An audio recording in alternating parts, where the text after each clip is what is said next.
Shalom semuanya. Baik, topik kali ini saya akan membahas tentang freedom, kebebasan, yang berjudul Pulih. Subtemanya Prajurit Naaman. Dalam kitab 2 Raja-Raja pasal 5, ini saya cerita dulu ya. Pada waktu itu prajurit Naaman itu adalah Panglima Raja Aram, adalah seorang yang terpandang di hadapan tuannya dan sangat disayangi. Oleh sebab dia, Tuhan telah memberikan kemenangan kepada orang Aram. Jadi ceritanya gini. Naaman itu seorang panglima besar. Dia diberikan oleh Tuhan ya satu kemenangan besar terhadap orang Aram. Tetapi orang itu seorang pahlawan tentara yang sakit kusta. Nah, Naaman ini seorang prajurit gagah berani. Ya, dia sudah menang atas orang Aram dalam medan peperangan. Tetapi di sisi lain dia malah sakit kusta. Yuk baca lagi di ayat yang kedua. Orang Aram pernah keluar gerombolan dan membawa tawanan seorang anak perempuan dari negeri Israel. Ia menjadi pelayan pada istri Naaman.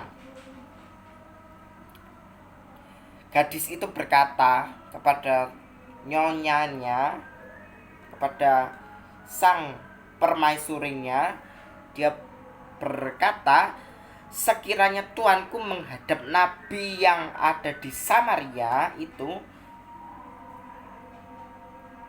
maka tentulah nabi itu akan menyembuhkan dia dari penyakitnya. Nah, pada zaman itu Naaman itu sakit kustanya luar biasa. Tetapi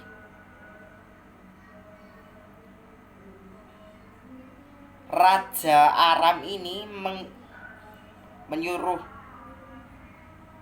Naaman ini pergi untuk mengirim surat kepada Raja Israel. Naaman membawa persembahan 10 talenta perak dan 6.000 sikal emas, 10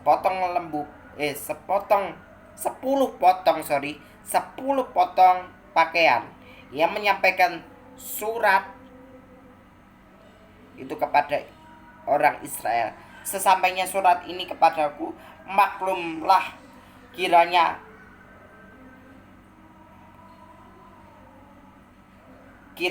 bahwa aku menyuruh kepadamu Naaman, pegawaiku, supaya engkau menyembuhkan dia dari sakit kusta. Jadi Raja Aram ini mengirim prajuritnya bernama Naaman ini untuk pergi ke Israel, untuk menemui Raja Israel, untuk meminta satu nasihat atau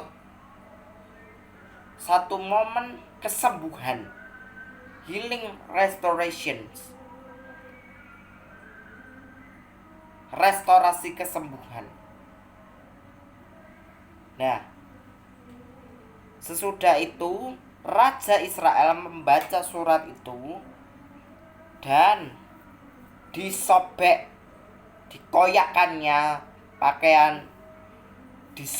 pakaian itu serta berkata, Allahkah aku ini yang dapat mematikan dan menghidupkan. Nah, pada zaman itu Raja Israel tuh marah kepada Naaman dan kepada Raja Aram. juga marah. Sehingga orang ini mengirim pesan kepadaku supaya kusembuhkan seorang dari penyakit kusta.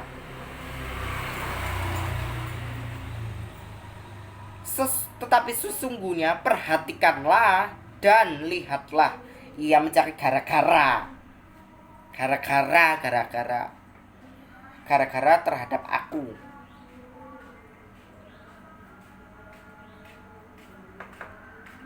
Tapi seiring berjalannya waktu, dia bertemu dengan Nabi Elisa, abdi Allah, bahwa Raja Israel mensobek pakaiannya. Dikirimkannya pesan itu kepada raja, bunyinya, mengapa kamu mengoyakkan pakaianmu? Biarlah ia datang kepadaku supaya ia tahu bahwa ada seorang nabi di Israel. Nabi Israel yang diutus oleh Tuhan, yaitu Nabi Elisa. Kemudian datanglah Naaman dengan kudanya, keretanya, berhenti di depan gerbang pintu rumah Elisa. Elisa menyuruh Naaman untuk pergi mandi ke sungai Yordan sebanyak 7 kali. Makanya dia waktu itu tidak taat, saudara. Tapi teman-temannya Naaman bilang, wis ayo belajar taat supaya hidupmu itu dipulihkan dari penyakit kusta. Seiring berjalannya waktu 6 kali, di hari yang terakhir, hari yang ke-7, dia melihat penyakit itu pulih sehingga engkau menjadi tahir. Jadi proses pemulihan yang sejati ditemukan bahwa di dalam hadirat Tuhan kita mendapatkan sukacita yang terbesar dan dapat menemukan satu intimacy with God terjadi dalam kehidupan kita. Proses pemulihan dapat terjadi jika kita sungguhan mengikut Tuhan, memikul salib, mempunyai pengharapan yang kuat, mempunyai saur pengharapan yang kuat, itu jangkar keselamatan, jangkar pengharapan yang sejati di dalam hadirat Tuhan. Makanya pemulihan dapat terjadi ketika kita mau hidup berkenan, berusaha untuk taat dalam menjalani step by step yang Tuhan mau tetapkan di dalam kehidupan kita, sehingga proses pemulihan dapat terjadi agar kita menjadi umat yang selalu hidup berkenan kepada Tuhan melalui proses pemulihan kehidupan kita sekalian. Hidup yang mau dipulihkan itu ada satu cara. Kamu mau sungguh-sungguh